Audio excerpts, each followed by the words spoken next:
The paper felt heavier than a field pack, heavier than the M4 he used to carry. It was a single sheet folded into a crisp square, but its weight pressed down on Marcus Hayes' soul. The foreclosure notice. The words swam in his vision, mocking the worn dashboard of his 10-year-old pickup truck. Final notice. Delinquent. Vacate.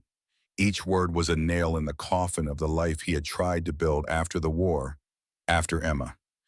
He was a tall man with a frame that had once been filled out by military muscle, but was now leaner, honed by grief and sleepless nights. His brown hair, cut short in a way he never outgrew, was flecked with silver at the temples, a map of the 38 years that felt like 100. His face was all harsh lines and sharp angles, the kind carved by desert suns and harsh realities, but his blue eyes held a deep, buried kindness, a light that had been struggling to stay lit. He wore his usual attire, a faded flannel shirt over a plain gray t-shirt, worn denim jeans and sturdy work boots. It was a uniform of sorts, a way to face a civilian world that never quite felt like home. His knuckles were white on the steering wheel. Outside, the Montana sky had cracked open. Rain lashed against the windshield in waves, and the wipers fought a frantic, losing battle. The winding mountain road, usually a place of stark beauty, had become a treacherous ribbon of wet asphalt twisting through dense pine forests. Each sharp turn felt like a lurch in his own stomach. This was his rock bottom. A decorated veteran, a man who had led others through chaos, now unable to keep a roof over his own daughter's head. A small sound, a faint rustle of fabric, drew his gaze to the rearview mirror. Sophie sat perfectly still in her car seat, a tiny, silent statue in the cavernous back seat. She was 8 years old, with her mother's soft brown hair and a face like a porcelain doll. Her big dark eyes stared out at the blurry, rain-streaked world, but Marcus knew she wasn't really seeing it. She was looking inward, into the quiet, protected space she had retreated to 10 months ago, the day her mother's car had met a patch of black ice. Today she wore the red dress. It had been Emma's favorite, a splash of vibrant crimson against the muted greens and grays of their world. Sophie wore it often, a silent tribute, a shield. She had not spoken a single word since the accident. Her silence was not empty, it was a living thing, a heavy blanket that smothered every room, every conversation, every memory. The silence was the second enemy he faced daily, after the memories that ambushed him in the quiet hours of the night. He had spoken with therapists, with school counselors. Dr. Melissa Warren, a kind woman with a gentle voice, had explained it was a trauma response, a protective shell. But knowing the name of the cage didn't make the bars disappear. He was failing her. The notice in his pocket was proof. Lost in his spiral of failure, he took the next turn too fast. The truck's old tires hydroplaned for a terrifying second. He corrected, his heart hammering against his ribs, and then, caught in the sweeping arc of his headlights, a shape materialized from the deluge. Animal, large. Marcus slammed on the brakes. The truck groaned, metal protesting as it slid sideways, coming to a shuddering halt just feet from the creature. His breath hitched, the adrenaline of familiar bitter taste in his mouth. In the pulsing glow of his hazard lights, he saw it clearly. A German shepherd. It was lying on the wet pavement, a heap of gray and white fur against the black road. His training, both as a medic in the army and as a human being, took over. He threw the truck into park and jumped out into the storm, the cold rain soaking him instantly. Hey, easy there," he said, his voice low and calm as he approached. He expected the dog to snarl, to cower, to try and drag itself away. That's what wounded, terrified animals did. This one did not.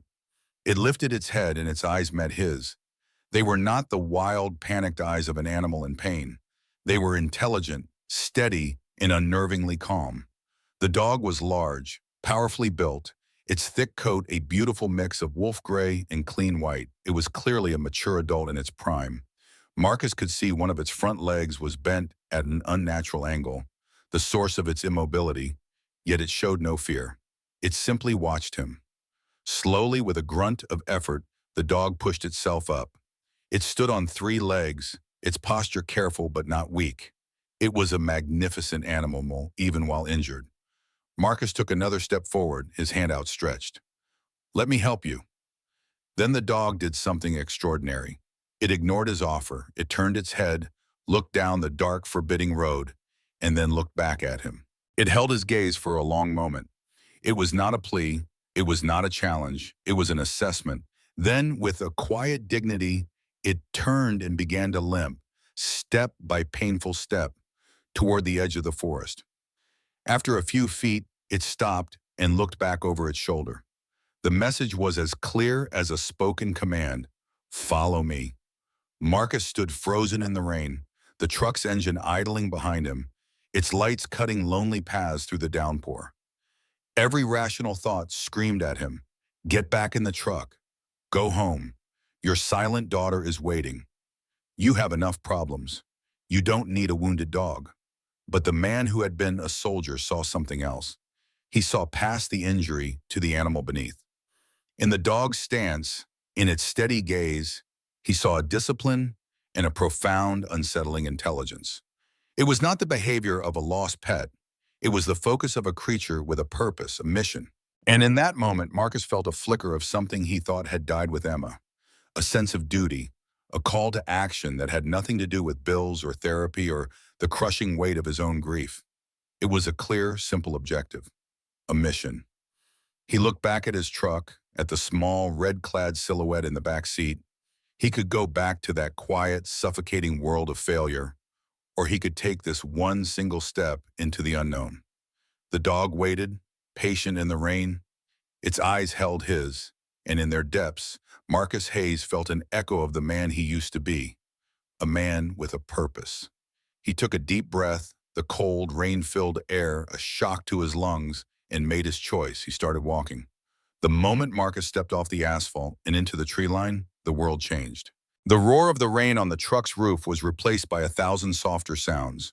The drip of water from pine needles, the squelch of his boots in the mud, the whisper of wind through unseen branches high above. The forest swallowed the light from his truck, leaving him in a profound and disorienting darkness.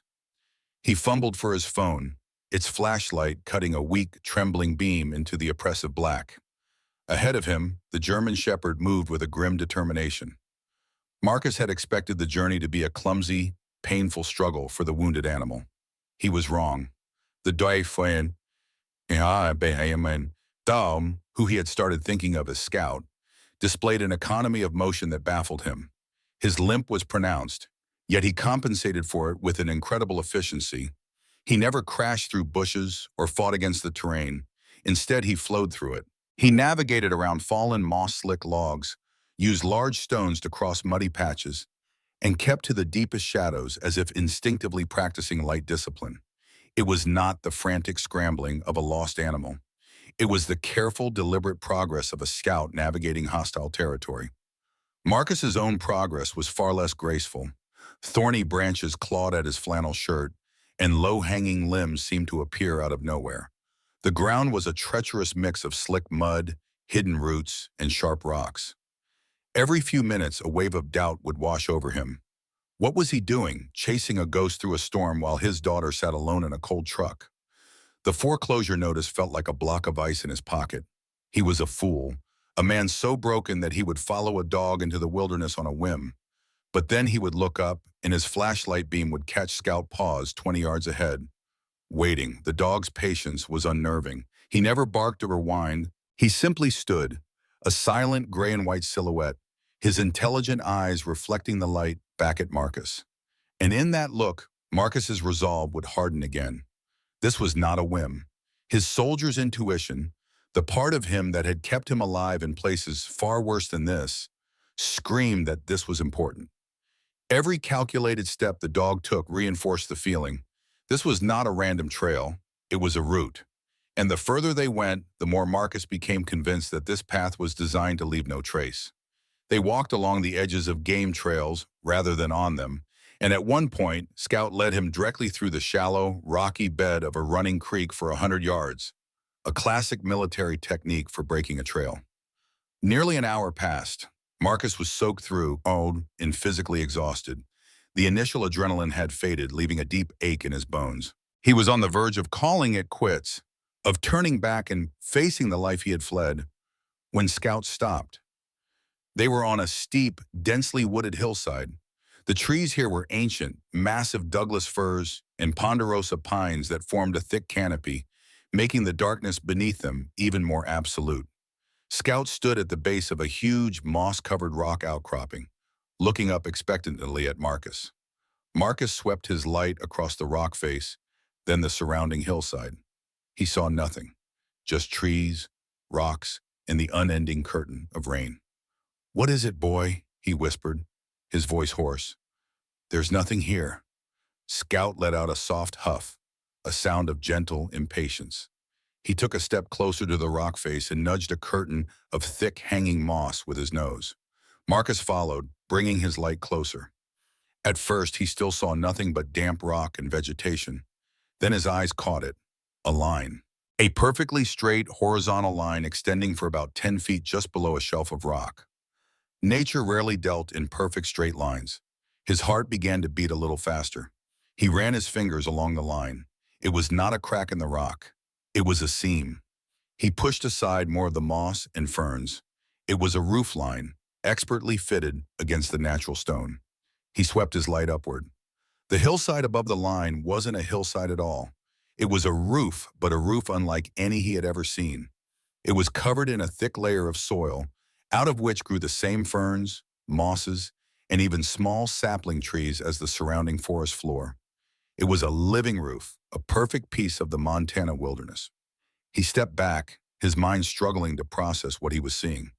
He traced the faint outline of the structure. It was built into the slope, half buried, as if it had grown there. The walls were not logs in the traditional sense, but a dark, textured material that the native moss clung to as if it were ancient stone. From the air, from a satellite, from anywhere more than 50 feet away, it would be utterly invisible. It wasn't just overgrown, it was assimilated. A cold certainty settled in his gut, chasing away the exhaustion. This was no forgotten hunter's shack or old prospector's cabin.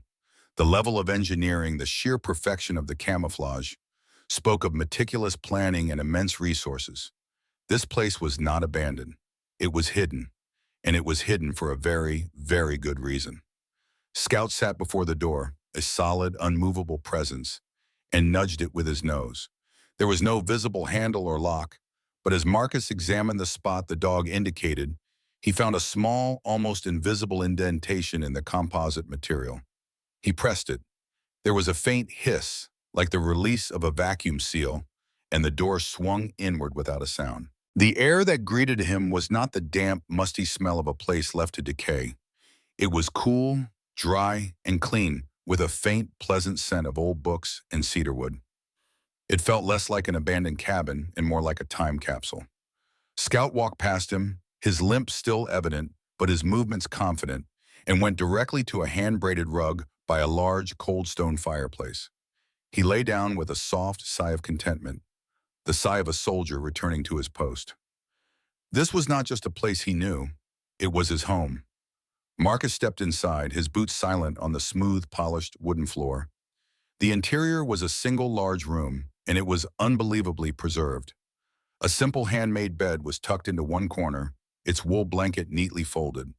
A small table and 2 chairs sat in the center. Bookshelves built directly into the walls were filled with texts on physics, engineering, and philosophy. Everything was meticulously organized and clean, covered only by the thinnest, most uniform layer of dust, the kind that settles from still air over many years. It was impossible. No structure, no matter how well built, should have been this pristine after what appeared to be decades of Montana winters. His attention was drawn to a sturdy desk sitting beneath a window that was completely obscured by the thick vines outside. Unlike the rest of the room, its surface was clear of dust. On it, a single leather-bound journal lay open, a fountain pen resting beside it, as if the writer had merely paused mid-thought. Marcus felt a shiver of reverence, a sense that he was intruding on a sacred space. He approached the desk and looked down at the open page. The handwriting was elegant, precise, and confident. October 12, 2004, the molecular lattice is finally stable. After 17 years of theory and failure, it holds. The energy density is even higher than my calculations predicted. A single unit no larger than a car battery could power a home for a year. A year, the implications are staggering. We can end our addiction to oil. We can give clean, limitless energy to the world. We can heal the planet. I feel like Prometheus, having stolen fire from the gods. Marcus's breath caught in his throat. He gently lifted the cover of the journal. The embossed letters read simply, N. Bennett. He turned back to the first page and began to read, sinking into one of the chairs as the world outside, the storm, his truck, and even his own desperate situation faded away. He learned the writer was Dr. Nathan Bennett, a physicist who had quietly walked away from a prestigious university career to pursue his work in private. For over an hour, Marcus read, completely absorbed. The early entries were filled with the pure joy of discovery, the passionate, almost poetic descriptions of a man unlocking the universe's secrets. Then the tone began to change. March 2nd, 2005. I was approached today by a representative from Quantum Corp, a polite man in an expensive suit. He claimed they were interested in funding my research. I was flattered but cautious. Their business is fossil fuels. Why would they want to fund their own extinction? April 19th, 2005. The polite man came back. The offer was no longer for funding. It was for an acquisition.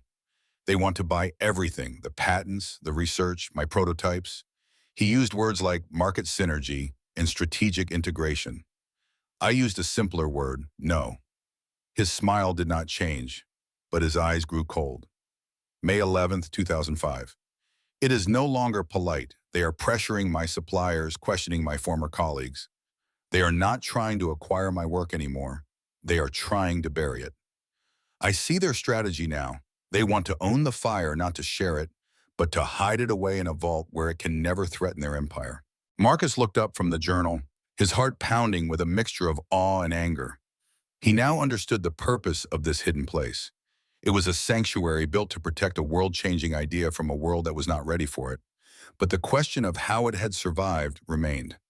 His eyes scanned the bookshelves. One volume was different from the others. It was not a printed book, but another handwritten journal, thicker than the first, with the word sanctuary on its spine. He pulled it down. This was not a personal diary, but a meticulous, technical log. August 5th, 2002. The exterior shell is complete. My polymer wood composite is performing beyond expectations. The native mosses are already taking root on the northern wall. In a few years, it will be indistinguishable from the hillside. The material is self-sealing and should resist decay for centuries. Marcus ran his hand along the wall. It felt smooth and solid, with an almost organic texture. He flipped further into the log. September 14th, 2003. Prototype 7 is online. The power output is stable. It is now powering the entire facility, including the climate control and air filtration systems. Based on its current energy decay rate, it should continue to do so for the next 50 years without any maintenance. This place is now a self-sufficient, self-sustaining ark. It all clicked into place. The clean air, the perfect preservation, the lack of decay. This cabin was not just a shelter, it was a living demonstration of Bennett's genius. It was a fortress powered by the very secret it was built to protect. Marcus stood up and walked around the small room, seeing it now with new eyes. Every joint, every shelf, every simple piece of furniture was a testament to one man's desperate, brilliant plan to save the future. He looked over at Scout, who had been watching him with those same steady, intelligent eyes. The dog hadn't made a sound the entire time Marcus was reading. He was more than just a pet who had stumbled upon his master's old home. He was a guardian, a silent, loyal sentinel waiting for someone to finally arrive and read the story he had protected for so long. Marcus stared at the technical log in his hands, the weight of Dr. Bennett's words settling upon him. He looked at Scout, who had risen from the rug and was now standing by the massive stone fireplace, watching him with that same unnerving patience. The single room, which had seemed so complete just moments ago, now felt like a foyer, a simple antechamber to a much larger secret. Marcus knew with a certainty that settled deep in his gut that he had not yet seen the heart of this place. As if confirming his thoughts, Scout took a step toward the fireplace and nudged a specific dark-colored stone with his nose. Nothing happened. He then lifted his good front paw and pressed two other stones in a quick sequence. For a moment, there was only silence. Then a low grinding sound echoed from deep within the structure. the sound of immense weight shifting. A section of the stone hearth, a piece that Marcus would have sworn was a single, solid slab of granite, retracted smoothly into the floor. It revealed a steep, narrow staircase made of steel, descending into a cool, perfect darkness. The air that rose from the opening was different from the air in the cabin. It was colder, sterile, carrying the faint, clean scent of ozone and chilled metal. Scout looked back at Marcus, his eyes a clear invitation, and then started down the steps without hesitation. Marcus's heart hammered against his ribs. Every instinct for self-preservation told him to turn away, to leave this place and its secrets behind. But the soldier in him, the man awakened by a mission, could not retreat. He took a deep breath and followed the dog down into the earth. The staircase ended on a polished concrete floor. A motion sensor triggered soft, indirect lighting along the ceiling, revealing a long, sterile corridor. The walls were not wood or stone, but smooth, seamless metal. The transition was jarring. He had left a rustic 19th century cabin and entered a 21st century laboratory. Scout led him through the corridor and to a heavy steel door that slid open at their approach. Marcus stepped through, and for the second time that night, his world tilted on its axis. He was standing in a laboratory that would have been the envy of any major university. Stainless steel workbenches lined the walls, covered with complex equipment he couldn't begin to identify. Wires and conduits ran in neat, organized lines across the high ceiling. The entire space was bathed in a clean white light, and the only sound was the low, steady hum of machinery. But it was the center of the room that stole his breath. Arranged on a series of pedestals, encased in thick reinforced glass, were a dozen metallic cylinders. They were the prototypes, the molecular batteries. Each one was a different size and shape, a clear line of technological evolution. They seemed to thrum with a contained, silent power, the sleeping giants of a new age. Scout padded over to what looked like a master control station, a large console built into the far wall. He nudged a panel at its base, and a holographic display shimmered to life in the air above it, showing a detailed schematic of the entire facility. Marcus approached, mesmerized. What he saw was not a cabin with a basement. It was a multi-level underground complex, a massive structure hidden beneath a few feet of dirt and a brilliantly camouflaged entrance. His fingers traced the glowing lines of the display, his mind racing to comprehend the scale of Bennett's creation. He found a file labeled Sanctuary Defense Systems. He opened it. Blueprints and technical notes filled the air. He saw a cross-section of the facility's outer walls, which were interwoven with a dense metallic mesh. The notes called it a Faraday cage, designed to block any and all electronic signals from entering or escaping. Total electronic invisibility. He found another schematic detailing the climate control. It showed a network of pipes running from the laboratory deep into the earth, connecting to a geothermal spring hundreds of feet below. The system used the constant temperature of the earth to regulate the facility, venting what little excess heat the prototypes produced so far underground that it would be undetectable on the surface. Thermal cloaking.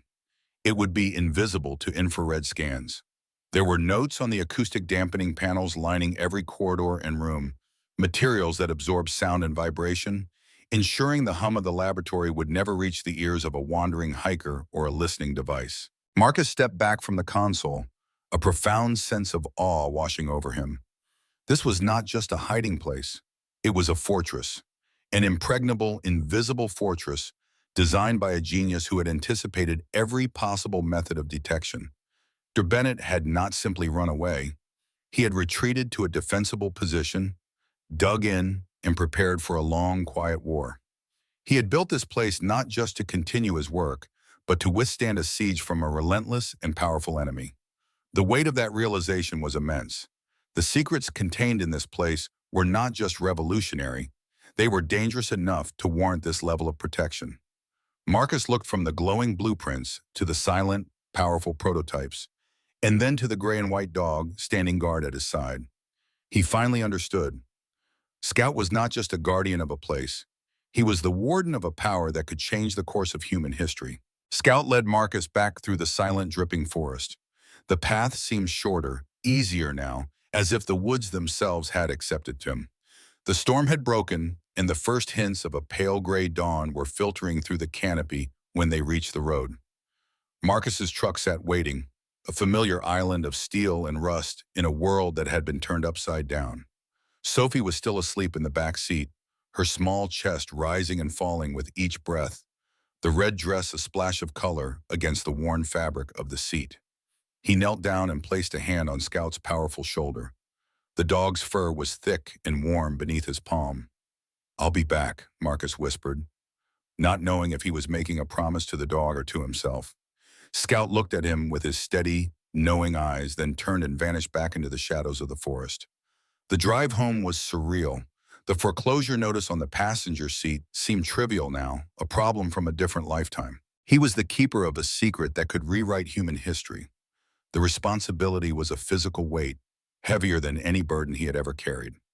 He dropped Sophie at the home of his neighbor, Mrs. Gable, a kind, grandmotherly woman with worried eyes who looked at his soaked clothes and exhausted face with undisguised concern. He muttered something about a long, difficult night shift and promised to be back in a few hours. But sleep was impossible. Back in his small, quiet house with the stacks of unopened bills on the kitchen table, the silence felt different. It was no longer just the silence of grief. It was the silence of a secret. He sat down at his old, slow laptop, the ghosts of Dr. Bennett's journal swirling in his mind. He had to know more. He had to understand the enemy. He started with the name from the journals, Dr. Nathan Bennett. The search results were sparse, a few brilliant academic papers on theoretical physics from the late 1990s. A grainy photo on a university website showing a man with kind eyes and a wild mane of graying hair. And then around 2004, nothing. The man had become a digital ghost, just as he had intended. Next, Marcus typed Quantum Corp into the search bar. The results were the opposite, a flood of polished corporate propaganda. Their website was a slick presentation of a global energy giant, complete with photos of gleaming solar farms and smiling executives shaking hands. They had an entire section dedicated to their commitment to a sustainable future. The irony was a bitter taste in his mouth. These were the people who had tried to bury Bennett's miracle to protect their profits. They were liars, wolves dressed in the sheep's clothing of green energy. He didn't know it, but hundreds of miles away in a chilled, sterile data center, his actions had not gone unnoticed. For 2 decades, a sophisticated AI had been scanning the global web, its sole purpose to watch for any mention of its creator's ghost. For years, the keyword string Nathan Bennett Physicist Montana had lain dormant. Now it had been triggered. A high-priority alert flashed on a monitor. A search originating from a low-population residential IP address in the very mountain range Bennett was last suspected of inhabiting. A ghost had stirred. Within minutes, a brief encrypted directive was sent to a regional security contractor. A valuable lead had emerged. Investigate discreetly. Marcus shut the laptop, a sense of deep unease settling over him. He felt like he had disturbed a hornet's nest. He picked up Sophie later that day, forcing a smile he didn't feel. He tried to fall back into their routine of quiet meals and unspoken grief, but something had shifted. The world felt sharper, more dangerous. The first time he saw the car, he dismissed it. A plain black sedan, the kind of forgettable vehicle that blends into any background. It was parked 2 blocks down from his house. Nothing to worry about. The next day he saw it again, this time in the parking lot of the grocery store, angled away, facing his truck. His military training, the instincts that had been dormant for years, began to stir. His senses sharpened. He started paying attention to reflections in shop windows, to the cars that stayed 2 or 3 lengths behind him on the road. The feeling of being watched, a feeling he knew all too well from his time overseas, began to prickle at the back of his neck. The confirmation came 3 days after his trip to the sanctuary. He was picking Sophie up from her elementary school. As he waited in the line of cars, he saw it. The same black sedan parked across the street. A man in the driver's seat, pretending to read something on his phone. But his eyes weren't on the phone. They were on the school's entrance. They were on Sophie. A cold, primal fury rose in Marcus's chest. This was the line. They were watching his daughter. He held his breath, forcing the anger down, replacing it with the cold, clear focus he had learned in combat. He was no longer just a grieving father. He was a soldier again. He put on a calm face as Sophie climbed into the truck, her red dress a bright, innocent flame. He buckled her in, his movement steady, betraying none of the storm raging inside him. But as he pulled away from the school, his eyes met the reflection of the black sedan in his rearview mirror. It pulled out from the curb, keeping a professional, calculated distance. He had taken the bait. He had searched for the ghost. And in doing so, he had led the hunters right to his door. The war Dr. Bennett had prepared for was no longer a story in a journal. It was here, and it was just beginning. The drive home was the longest 10 minutes of Marcus's life. Every passing headlight felt like a threat. Every shadow seemed to hold an enemy. In his rearview mirror, the black sedan remained, a persistent predatory shark in the waters of his quiet life. He pulled into his driveway, got Sophie out of the truck, and walked into his house, forcing a casualness he did not feel. He could feel their eyes on him, watching, cataloging, waiting. The threat was no longer a vague notion from a dead man's journal. It was real, and it was breathing down his neck. That night he made his decision. They could not stay. These people, whoever they were professionals. They would not give up, and they had made the fatal mistake of watching his daughter. He was a soldier, and a soldier's first duty is to protect what matters. He waited until well after midnight, when the street was cloaked in a deep rural darkness. He had spent the last hours preparing, a small duffel bag for Sophie with a change of clothes, her favorite worn teddy bear, and some non-perishable food. He knelt by her bed, watching the gentle rise and fall of her chest. "Time for an adventure, sweet pea," he whispered, gently waking her. "We're going on a special camping trip. Just you and me." She looked at him with her trusting eyes and allowed him to dress her, her silence a familiar ache in his heart. He did not use the front door. He led Sophie out the back, through the overgrown yard and over the low fence into the woods that bordered their property. It was the beginning of an escape route he had mapped in his head years ago, a relic of a paranoia he thought he had left behind in the desert. Using his veteran skills, his knowledge of the land, he moved them through the darkness with purpose.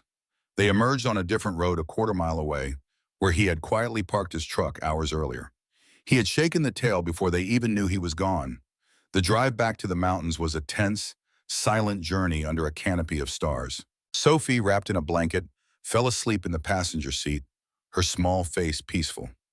Marcus drove, his senses on high alert, constantly scanning the darkness behind them. He was running on pure adrenaline and a fierce protective instinct. He was taking his daughter away from the only home she knew, taking her to a dead man's fortress, guided by the memory of a ghost dog. He was either saving her life or he had finally lost his mind. He parked in the same hidden turnoff as before. This time, the journey into the forest felt different. It was not a desperate, confused stumble. It was a calculated infiltration. He carried a sleeping Sophie in his arms, her head resting on his shoulder, and walked the nameless trail with a new sense of purpose. As they neared the camouflage structure, a large shape detached itself from the shadows. Scout.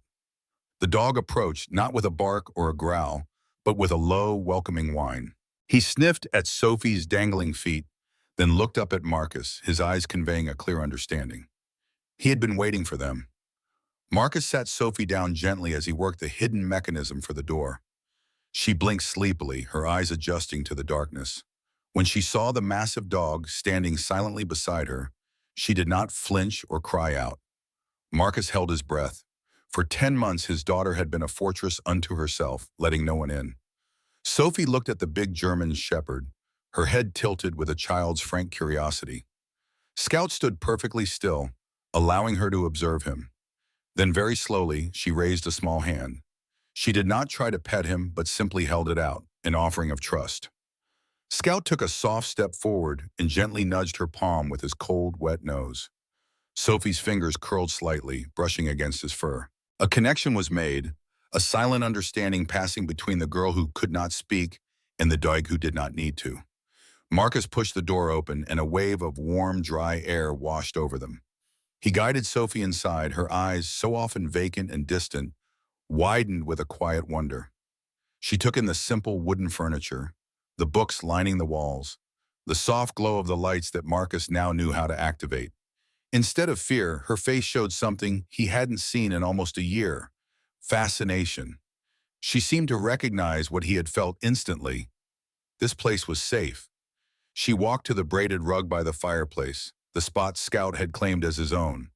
She sat down, crossing her small legs, and looked at the room as if it were a magical cottage from one of her old fairy tales. Scout followed and lay down beside her, a few feet away, a respectful guardian. He rested his massive head on his paws, his gaze never leaving the little girl in the red dress. Marcus's heart felt like it was going to break, not from sorrow, but from a fragile, terrifying hope. He watched as Sophie reached out again, this time with more confidence, and rested her hand on Scout's thick gray and white fur. She began to stroke his back, a slow, rhythmic motion. He stood there for a long time, a silent observer, afraid to move, afraid to breathe, afraid to break the spell. He had brought her here to protect her from a physical threat, but he watched now as the sanctuary performed a different kind of miracle. It was healing her. Sophie stopped petting the dog. She looked up at Marcus, her eyes clear and present in a way they hadn't been for so long. The silence in the room stretched, filled with a potent, unspoken emotion. Then she opened her mouth. Her voice, when it came, was a soft, rusty whisper, the most beautiful sound Marcus had ever heard. "His name is Scout, isn't it, Daddy?" Tears welled in Marcus's eyes, hot and sudden. He couldn't speak. He could only mum. Odd, a wave of relief and joy so powerful it buckled his knees. His daughter was back. The fortress had saved them both. The next morning, Marcus woke to a sound he thought he might never hear again. The sound of his daughter's laughter. He lay still on the simple cot in the cabin's main room, listening. The soft morning light filtered through the high, vine-covered windows, painting the room in gentle hues of green and gold. Sophie was sitting on the floor with Scout, chattering away as she built a small tower out of pine cones they had gathered. Scout lay patiently, his head on his paws, occasionally letting out a soft rumble of contentment as she explained her architectural choices to him. For the first time in 10 months, the silence was gone. It had been replaced by the bright, happy cadence of a child's voice. Marcus felt a warmth spread through his chest, a profound sense of peace he hadn't felt since before Emma's death. This place, this strange, impossible sanctuary, was a miracle. He watched them for a while, a father rediscovering his daughter. Sophie was completely at ease, her small hands moving confidently, her posture relaxed. She leaned against Scout's broad, furry side, using him as a backrest.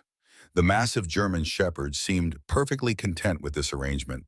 As she leaned in to whisper a secret to him, her fingers idly combed through the thick fur around his neck.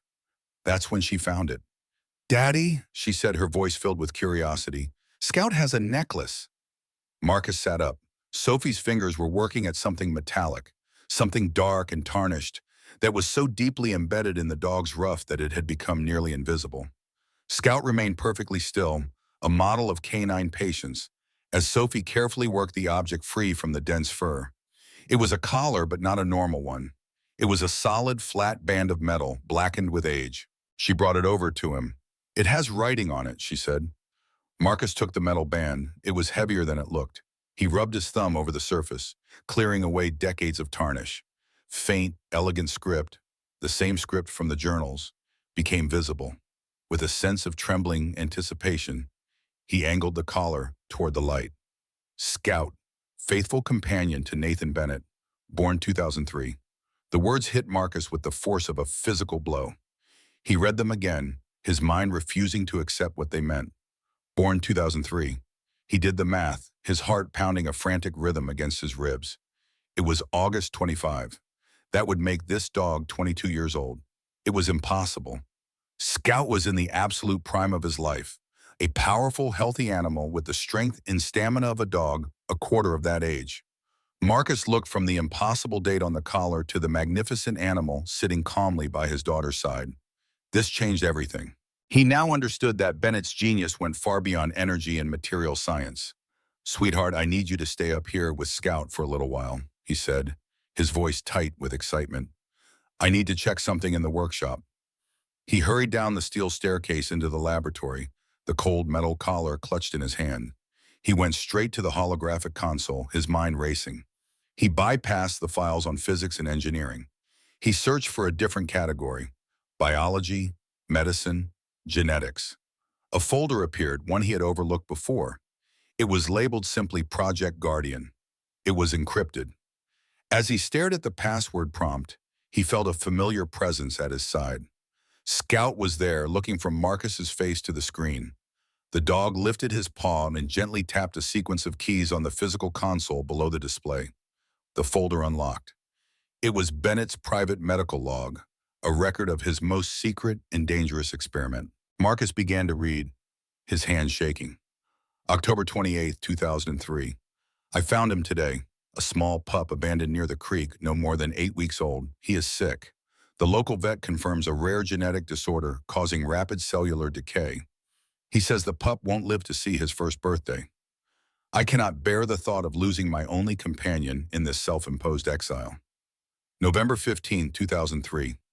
A dangerous thought has taken root.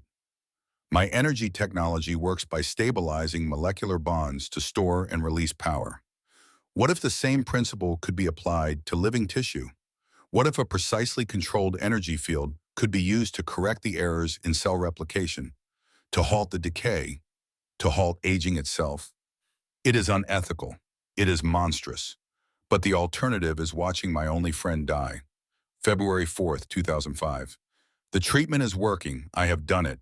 Scout's cellular regeneration is now stable and self-sustaining. His physical age appears to have frozen at the equivalent of a 2-year-old adult. All indicators suggest the process is permanent.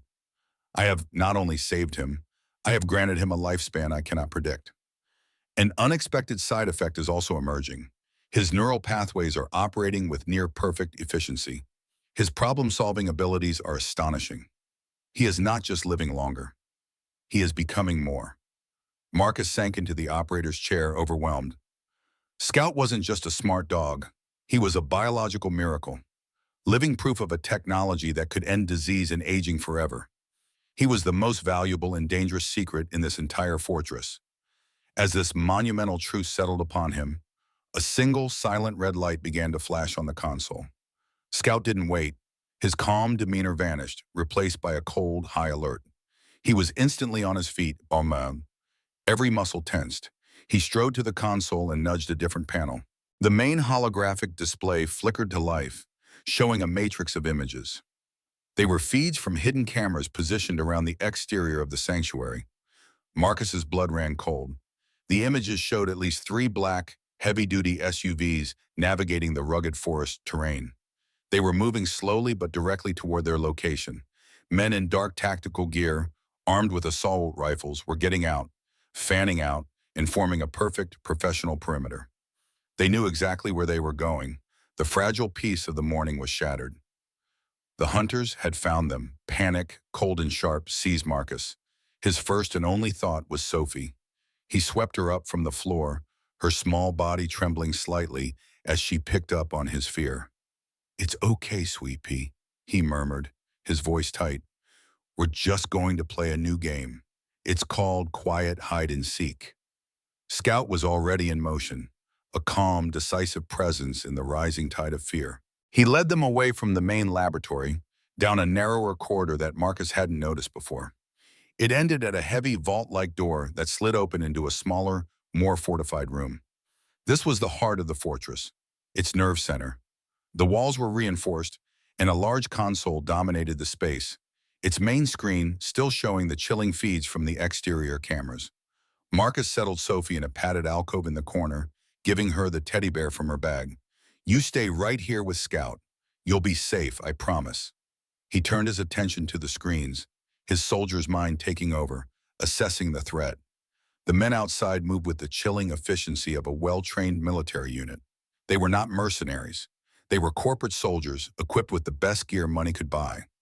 One figure, however, stood apart from the others. She was not in tactical gear. She was standing near one of the SUVs, watching the operation unfold, and she was wearing a tailored, expensive business suit that was absurdly out of place in the Montana wilderness. This was the leader. Scout seemed to know it too, nudging a control that zoomed in on her face. Even through the grainy, low-light feed, Marcus could see her clearly. She was a woman in her late 40s, with sharp, intelligent features and dark hair pulled back in a severe, immaculate bun. Her posture was rigid, her expression a mask of cold impatience. She radiated an aura of absolute authority. A crackle of static came from a speaker on the console, and suddenly they could hear their communications. Alpha team in position on the north side, no entry points visible, a gruff voice reported. Scanners? The woman's voice was crisp, clear, and laced with irritation. Negative, ma'am. Thermal is flat, no heat signature. It's the same temperature as the ground around it. No EM emissions, no radio signals. It's a complete dead zone. It's like it's not there. Marcus saw the woman, their leader, press her fingers to her temple for a moment. Her name, according to the file Marcus had briefly seen, was Dr. Eleanor Vance. She was the one from Bennett's journals, the executive from Quantum Corp. I do not care what your scanners say, Captain. Vance's voice cut through the air. The intel that cost us $10 million says that structure is the entrance. It is not a rock. Find a way in, now. Marcus watched as the tactical team, whom he now knew was Alpha Team, began a systematic examination of the cabin exterior. They tried to pry at the door seam with a halogen bar, but the tools screeched against the composite material, unable to find purchase. They ran electronic decryption devices near the door, searching for a hidden lock. But the devices found nothing. The fortress was silent. It was invisible. It was perfect. Sophie had crept over to his side, her eyes wide as she watched the screens. She pointed a small finger at Vance. She's the bad people, Daddy, she whispered. Yes, sweet pea, she's the bad people. On the screen, Vance's patience finally snapped. He saw her tap her earpiece, her voice now sharp and final. I'm done waiting. This asset has been in the wind for 2 decades. I am not leaving here empty-handed. Prep the breaching charges. If we can't open the door, we'll take it off. A chill went through Marcus. They were going to blow it. They were going to destroy this beautiful, intricate creation without a second thought, all to get to the technology hidden below. He felt a surge of helpless rage. They were trapped. But Scout was not idle. The dog had moved to a different part of the console, a section that was dark and unmarked. He pressed a sequence of panels with his paw. A secondary screen flickered to life, showing not camera feeds, but a new set of schematics. These were not the passive defenses Marcus had seen before. These were active. He saw diagrams of the internal security system. He saw layouts for a non-lethal gas dispersal network built into the ventilation. He saw the controls for an electromagnetic pulse generator located directly beneath the cabin. And he saw that the user interface was not a complex wall of code, but a series of intuitive, clearly labeled commands. Bennett had designed it for a crisis.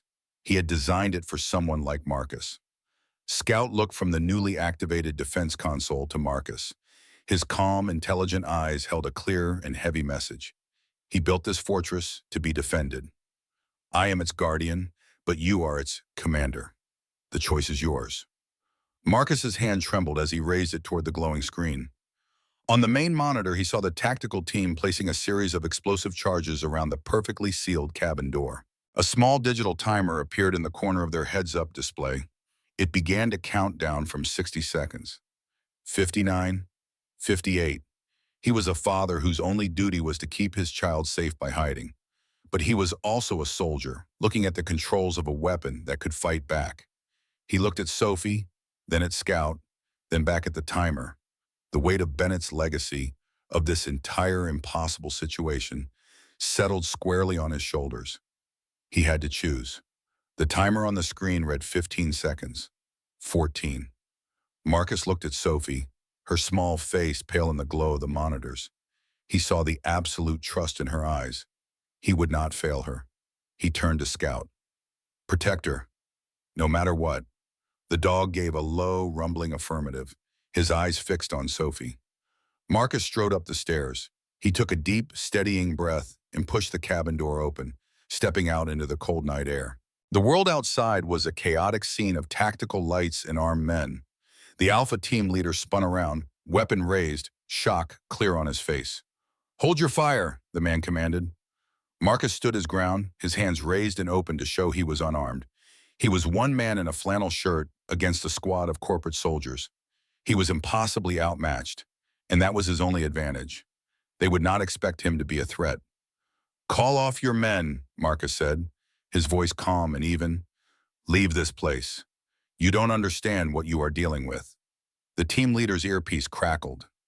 Dr. Vance's voice, sharp and commanding, echoed faintly in the night. "Ask him his name." "Sir, identify yourself." "My name is Marcus Hayes and you are trespassing." The pause was brief. Vance had his profile. She knew who he was. "Mr. Hayes," her voice now came clear through the leader's piano, a sound of pure, condescending power.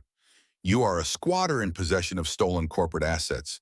You have 5 seconds to surrender and provide access to the facility. This is not your property. It belongs to Dr. Bennett." A cold, humorless laugh. "Dr. Bennett is a ghost now. About my offer, I know your daughter is in there, a tragic story. It would be a shame if it became more tragic. Cooperate, and we will ensure Sophie's safety. Refuse, and we cannot be held responsible for what happens when we breach that door." That was it. The line had been crossed. The threat against Sophie hung in the air, a declaration of war. Marcus's face became a mask of cold fury. Down in the command center, Scout, who had heard every word over the open comms, needed no other signal. His duty was clear. He was a guardian, and the child under his protection had just been threatened. Scout's paw moved across the control panel with practiced precision. Above ground, the world fell apart for Alpha Team. A low hum vibrated through the ground for less than a second, and then every piece of their advanced technology died at once. The lights on their rifles, their night vision goggles, their radios, all went black. They were plunged into a sudden, disorienting darkness, their only light the moon and Marcus's silhouette. Before they could react, a loud clang echoed behind Marcus as the composite door to the cabin slammed shut, sealing him outside with them. At the same time, from within the lab they could not see, other heavy security doors slid into place, a fact they would only discover if they ever got inside. Then came a soft hissing sound from hidden vents around the cabin's foundation. "Gas!" the team leader choked out, fumbling for a mask he could no longer see. "Gas! Get back!" But it was too late. The soporific agent Bennett had developed was fast-acting and odorless. Men coughed, their movements becoming sluggish. They stumbled, disoriented, their training useless against an invisible enemy. And into that chaos, a ghost moved. From a hidden panel in the rock face, Scout emerged. He was not a snarling beast, but a silent, fluid shadow. He moved with impossible speed and precision through the stumbling soldiers. There was a sharp crack as he used his own body to strike a rifle from one man's hands. A blur of gray and white, and another soldier was on the ground, his sidearms skittering away into the darkness. The man disarmed by a perfectly applied nerve strike from the dog's powerful jaws that did not even break the skin. It was not a fight. It was a systematic, surgical neutralization. In less than 10 seconds, the entire elite squad was unconscious or incapacitated, their weapons scattered uselessly on the forest floor. Marcus watched in stunned silence, then turned and walked back to the cabin. The door opened for him, and he descended back into the fortress. On the main monitor in the command center, one camera feed was still active, a hardwired EMP-proof camera focused on Vance's position. He could see her face, illuminated by the glow of her tablet, her expression one of utter disbelief and incandescent rage. Her army had been defeated, and she didn't even know how. Dr. Eleanor Vance was not what Marcus had expected. In his mind, corporate villains were always men in expensive suits with cold, dead eyes. But the woman on the screen defied that stereotype. She was slender, with sharp, angular features that spoke of intelligence rather than cruelty. Her dark hair was pulled back in a severe bun that emphasized her high cheekbones and piercing eyes. Despite being in her late 40s, according to the file he had glimpsed, she looked remarkably youthful, almost unnaturally so. Her tailored business suit was absurdly out of place in the Montana wilderness, but she wore it like armor, projecting an aura of absolute authority even as her plans crumbled around her. "She's retreating," Sophie whispered, now standing at his side. Marcus watched as Vance barked orders at her driver, then slid into the back seat of the remaining SUV. The vehicle peeled away, leaving her unconscious team behind without a second thought. "She'll be back," Marcus said, "and with more men." Sophie looked up at him, her small face serious in the blue glow of the monitors. What do we do, Daddy? The question hung in the air, simple but profound. What could they do? They were two people, one a child, the other a veteran with no resources. And a giant, dog, however extraordinary, against a global corporation with limitless funds and reach. We learn, Marcus said finally. We understand what we're protecting, and then we decide. Scout padded over to the main console and pressed a sequence of buttons with his paw. A new holographic display appeared, a detailed map of the entire facility. It was far more extensive than Marcus had initially realized. The cabin and laboratory were just the entrance to a sprawling underground complex.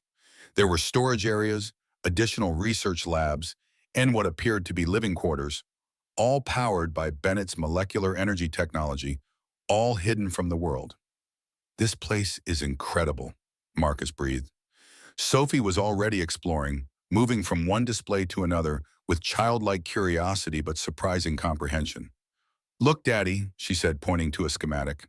Is that where we sleep? The image showed a comfortable apartment-like space, complete with multiple bedrooms, a kitchen, and even what looked like a small garden room with specialized lighting. I think it is, Sweet Pea. Scout nudged Marcus's hand and then walked toward a corridor they hadn't yet explored. The message was clear. There's more to see. They followed the dog through a series of reinforced doors, each requiring Scout's paw on a specific panel to open. The final door was different, heavier, with multiple locking mechanisms. Scout placed his paw on a scanner, and a mechanical voice spoke. Biometric identity confirmed. Scout, secondary human authorization required. Marcus hesitated only a moment before placing his palm on the adjacent panel. Processing genetic profile, calculating ethical probability index, analyzing decision matrices. The computerized analysis was unnerving. It felt as if the machine was looking not just at his fingerprints, but into his soul. Human identity accepted. Marcus Hayes. Trust quotient, 92.7%. Access granted. The massive door slid open silently, revealing a space unlike any other in the facility. It was not a laboratory or a storage room. It was a sanctuary in the truest sense of the word. The chamber was circular, with a domed ceiling painted to resemble a night sky, complete with twinkling stars. The walls were lined with rich wooden shelves holding not scientific equipment, but books. Hundreds of them, from ancient leather-bound tomes to modern hardcovers. In the center stood a simple wooden desk with a single chair, and upon the desk, a leather-bound journal different from the others Marcus had seen. What is this place? Sophie whispered, her eyes wide with wonder. I think it was Dr. Bennett's private study, Marcus replied, the heart of his sanctuary. Scout walked directly to the desk and nudged the journal with his nose. Marcus picked it up carefully. Unlike the technical logs or research journals, this was personal. The handwriting was looser, more flowing, the entries not dated but headed with simple phrases. Thoughts on humanity. The burden of knowledge. Why power corrupts. The ethics of immortality. It was not the work of a scientist but of a philosopher, a man wrestling with the profound implications of his discoveries. Marcus began to read aloud, his voice soft in the quiet room. I have created two things that could reshape humanity's destiny. The first, clean, unlimited energy, could end poverty, halt climate change, and usher in an age of plenty. The second, cellular regeneration, could end disease, extend life indefinitely, perhaps even conquer death itself. Either would be enough to transform civilization. Together they represent a power so vast that I find myself terrified by my own creation. History teaches us that human advancement follows a predictable pattern. What begins as a tool for liberation inevitably becomes a weapon of control. The printing press freed knowledge from the monasteries only to birth propaganda. Nuclear energy promised clean power, but delivered Hiroshima. The internet connected the world, but enabled unprecedented surveillance. I will not be the father of such a perversion. I will not see my fire stolen by Zeus to chain Prometheus. Marcus stopped reading, his throat tight with emotion. He understood now. Bennett hadn't just been hiding from corporate greed. He had been protecting humanity from itself. "He was a good man, wasn't he, Daddy?" Sophie asked, her small hand finding his. "Yes, sweet pea. I think he was one of the best." Scout had moved to another part of the room, where he pawed at what appeared to be a simple wooden panel in the wall. When Marcus pressed it, the panel slid aside, revealing a hidden safe. The combination lock had been replaced with another biometric scanner, but this one was different. It had a small screen above it that now displayed a simple question. "Why do you seek this knowledge?" It was not a password prompt. It was an ethical test. Marcus thought carefully, then spoke from his heart. "To protect it from those who would misuse it, and to use it to help those who need it most." The screen flickered, then displayed, "Ethical intent confirmed. Access granted." The safe door swung open, revealing a small data drive and a sealed metal container the size of a shoebox. Marcus took both out carefully. The container was heavier than it looked, with a simple digital lock that opened at his touch. Inside was a device unlike any he had seen in the main laboratory. It was sleek, almost organic in design, with a softly pulsing blue light at its core. It resembled a thick metallic bracelet, with tiny, intricate circuitry visible beneath its transparent outer shell. "What is it?" Sophie asked, peering into the box. "I'm not sure," Marcus admitted. Scout nudged the data drive, then looked meaningfully at a computer terminal built into one wall of the study. Marcus inserted the drive, and the screen came to life. A video began to play. Dr. Nathan Bennett appeared, looking much older than in the university photograph Marcus had found online. His wild mane of hair was now completely silver, his face lined with age, but his eyes still bright with intelligence and purpose. "If you're watching this," Bennett began, "then Scout has found someone worthy of the trust I placed in him, someone who has passed all the ethical safeguards I built into this facility." Bennett smiled, a warm, genuine expression that transformed his scholarly face. "First, let me apologize for the elaborate security measures. In a world where power is so often abused, caution seemed the only rational approach. The sanctuary was designed not just to hide my work, but to find a worthy successor. The biometric scans, the ethical questions, the complex authorization protocols, all were meant to ensure that only someone with the right combination of intelligence, courage, and moral character would gain full access." He gestured to someone off camera, and a younger Bennett appeared in the frame, holding a puppy that was unmistakably Scout. "My most successful experiment was never the molecular battery or even the regenerative therapy. It was Scout. He was dying when I found him, a genetic disorder that would have taken his life within months. The therapy I developed saved him, but it did far more than that. It enhanced his cognitive abilities to near-human levels while preserving his canine instincts and loyalty. He became my partner, my protector, and ultimately, my failsafe." The camera panned to show Scout as a young adult dog, performing complex tasks around the laboratory, manipulating controls with his paws, responding to written commands. "I programmed Scout with one primary directive: to find someone worthy to continue my work if I could not. Someone who would use this power for the benefit of all humanity, not just the privileged few. I coded his neural patterns to recognize certain ethical choices, certain human behaviors that indicate compassion, courage, and integrity." Bennett's expression grew serious. "The device you found is the culmination of my life's work. I call it the Regenerator. It contains the most advanced version of my cellular stabilization technology. It can cure almost any disease, repair traumatic injuries, and extend human life significantly. Though not indefinitely, as I discovered that true immortality brings its own set of ethical problems I was not prepared to unleash." He leaned closer to the camera. "But beware. There are those who would kill to possess this technology. Quantum Corp has been hunting me for years, led by Dr. Eleanor Vance. She was once my colleague, my friend, more than a friend.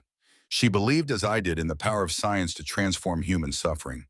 But where I saw a gift to be shared, she saw a commodity to be controlled. She argued that such power should be restricted to those qualified to wield it, by which she meant the wealthy, the powerful, the genetically superior." Bennett's face darkened with a mixture of sadness and anger. "We parted ways. I retreated here to perfect my work away from corporate influence. She joined Quantum Corp, rising quickly through their ranks. What you may not know is that Eleanor was the first human subject of an early version of the regenerative therapy. Marcus gasped.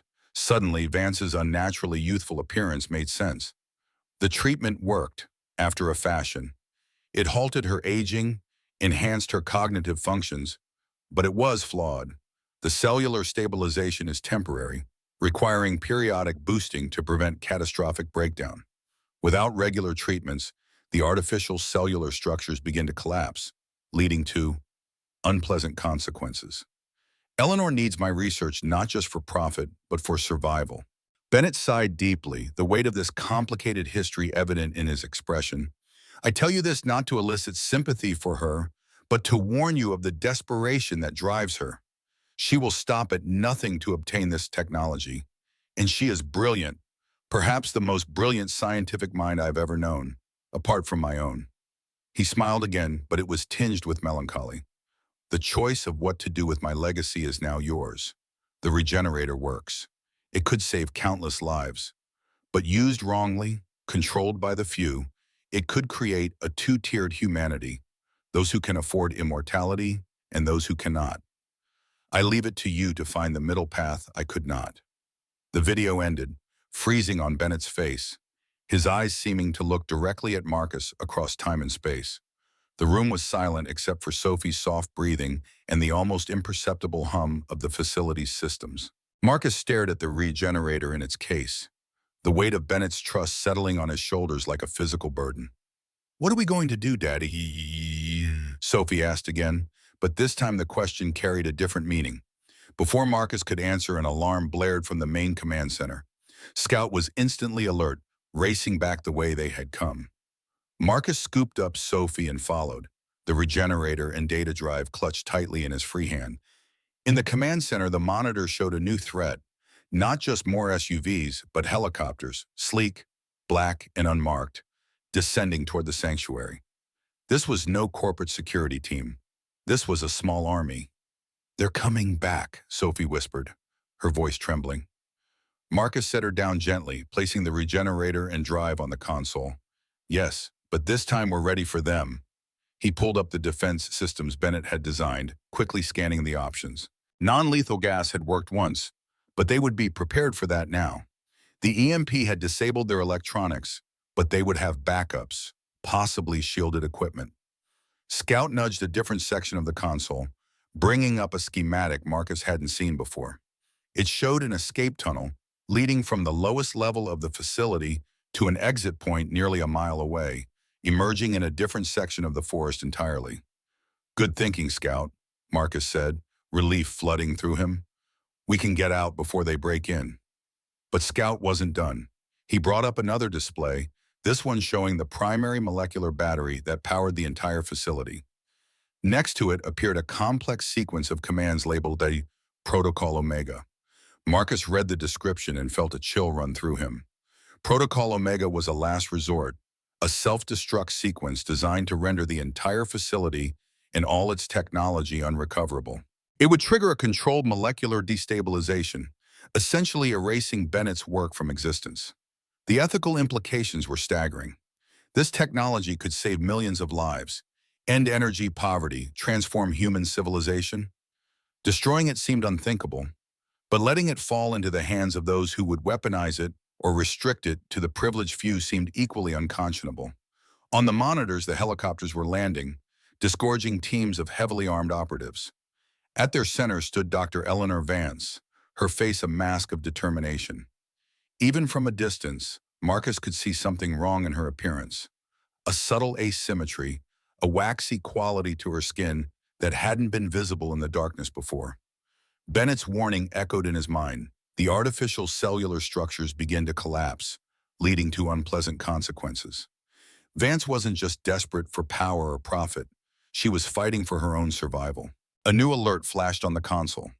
One of the teams had found a weakness in the exterior shell, a maintenance access point Bennett had disguised but not completely eliminated. They were cutting through. Marcus had minutes, perhaps less, to make an impossible choice. Flee with the knowledge and the regenerator, destroy everything to keep it from Vance, or try to defend the sanctuary against overwhelming odds. Sophie tugged at his sleeve, her small face serious beyond her years. Dr. Bennett picked you, Daddy. He trusted you to do the right thing. In that moment, looking at his daughter's unwavering faith, Marcus understood why he had been chosen. Not because he was a soldier who could fight, but because he was a father who would protect. Because he understood that true strength came not from power itself, but from the wisdom to know when to use it and when to withhold it. He made his decision. Scout, prepare the escape route. Sophie, grab your teddy bear. We're leaving.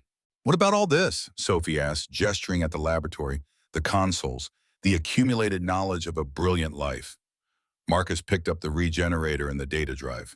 We're taking what matters. The rest. He looked at the Protocol Omega activation sequence, his finger hovering over the confirmation button. The rest stays here. Marcus's finger hovered over the Protocol Omega button for only a moment before he withdrew it. Something in his soldier's instinct told him it wasn't time yet. Destroying everything should be the last resort, not the first reaction. Change of plans, he said. We're taking what matters and setting a trap. Sophie's eyes widened, understanding dawning on her young face. Like in chess, when you sacrifice a piece to win the game? Marcus nodded, surprised and proud of her insight. Exactly like that, sweet pea. He turned to Scout. How much time do we have before they breach? Scout padded to another console and brought up a diagnostic. The screen showed a progress bar indicating the intruder's cutting tools were approximately 7 minutes from breaking through the maintenance access point. 7 minutes, Marcus muttered. Not much, but enough. He worked quickly, pulling up the detailed schematics of the facility's defense systems. Bennett had designed multiple layers of protection, but many of them were non-lethal, meant to incapacitate rather than harm. It reflected the scientist's ethical stance, but against a prepared force like Vance's, they would be of limited use. However, there was one system that caught Marcus's eye, something labeled Labyrinth Protocol. What's this? He asked Scout. The dog pressed a sequence of keys, bringing up a detailed explanation. The Labyrinth Protocol was a defensive measure designed to confuse and disorient intruders. When activated, it would reconfigure the internal layout of the facility, sealing off some corridors while opening others, creating a constantly shifting maze. The system would also deploy holographic projections and sound effects to further disorient anyone unfamiliar with the facility's true layout. Perfect, Marcus said. We'll activate this, but with modifications. He began typing rapidly, setting parameters for the protocol.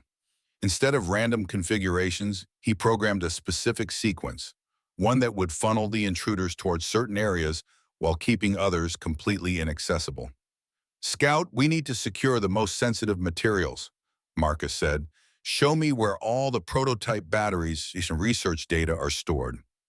Scout brought up another schematic, highlighting several locations throughout the facility. We can't take it all, Marcus realized. We need to prioritize. He looked at the regenerator in its case. This was clearly the most revolutionary and dangerous of Bennett's creations. The molecular batteries were groundbreaking, but they were also larger, more difficult to transport, and crucially, their designs were documented in the data drive he already held.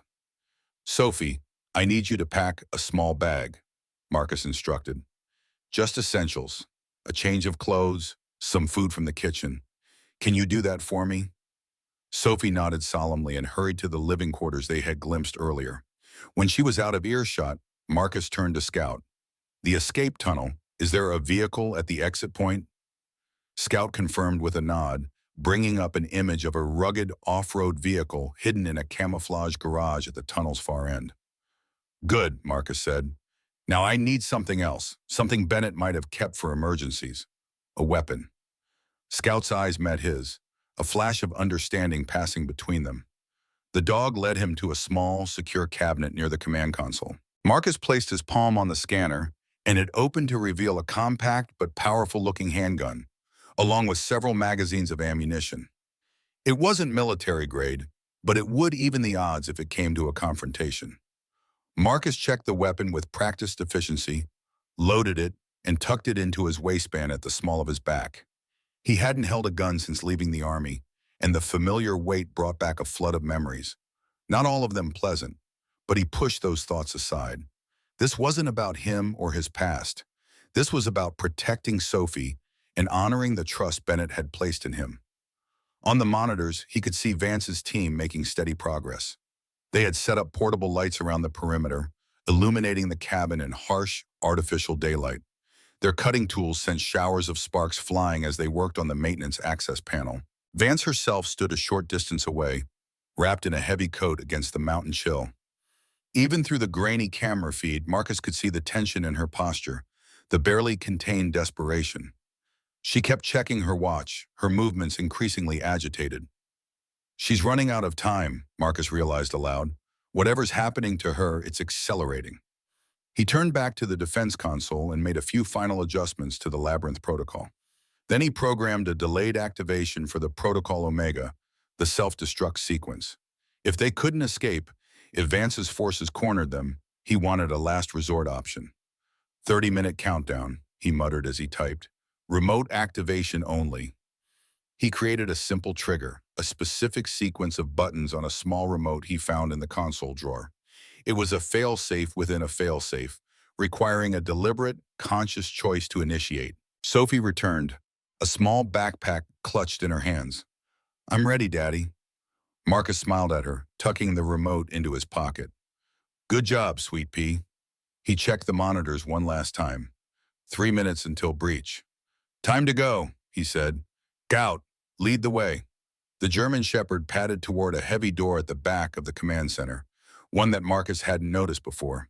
It slid open silently, revealing a narrow, well-lit corridor sloping gently downward.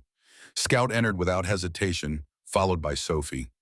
Marcus took one last look at the screens, memorizing the positions of Vance's forces, then followed, the door sliding shut behind him with a soft, final-sounding click. The corridor led them deeper into the facility, eventually opening into a large circular chamber with multiple doorways branching off in different directions. Scout headed confidently toward one on the far right, but before they could reach it, a tremor ran through the floor beneath their feet. They're in, Marcus said grimly. The Labyrinth protocol activated automatically upon unauthorized entry. Lights flickered, and a low, mechanical grinding echoed through the facility as walls shifted and corridors realigned. The noise was disorienting, but Scout seemed unfazed, continuing toward their destination with unwavering certainty. They passed through a series of smaller rooms, each filled with equipment Marcus couldn't identify. In one, rows of clear cylinders contained what looked like plant specimens in various stages of growth. In another, complex machinery hummed, apparently manufacturing components for the molecular batteries. The scope of Bennett's work was staggering. This wasn't just a laboratory, it was an entire self-sufficient research ecosystem, designed to continue advancing his vision long after the outside world had forgotten him. And now Marcus was responsible for its legacy. They reached a heavy vault-like door with no visible handle or control panel. Scout placed his paw on a small scanner set into the wall, and the door slid open to reveal a long, narrow tunnel hewn directly into the mountain rock. Soft, recessed lighting illuminated the path ahead, stretching into the distance. Is this the escape tunnel? Sophie asked, her voice hushed. Yes, Marcus confirmed. It'll take us to safety. They had traveled perhaps 100 yards when a shrill alarm echoed through the tunnel. Red emergency lights began to flash and a computerized voice announced, Security breach level 3. Unauthorized access to primary research wing. Scout stopped, looking back with concern clear in his intelligent eyes. They're moving faster than I expected, Marcus said. We need to hurry. They quickened their pace, Sophie now riding on Marcus's shoulders to keep up. The tunnel seemed endless, twisting and turning through the mountain's heart. Occasionally they passed small alcoves containing supplies, water, emergency rations, basic medical kits, evidence of Bennett's meticulous planning. After what felt like an eternity, but was probably no more than 15 minutes, the tunnel began to slope upward. Scout led them around a final bend, and they emerged into a small, camouflaged chamber. As promised, a rugged, all-terrain vehicle sat waiting, fully fueled and equipped with emergency supplies. Wow, Sophie breathed, climbing down from Marcus's shoulders. Dr. Bennett thought of everything. He had a lot of time to plan, Marcus said, checking the vehicle.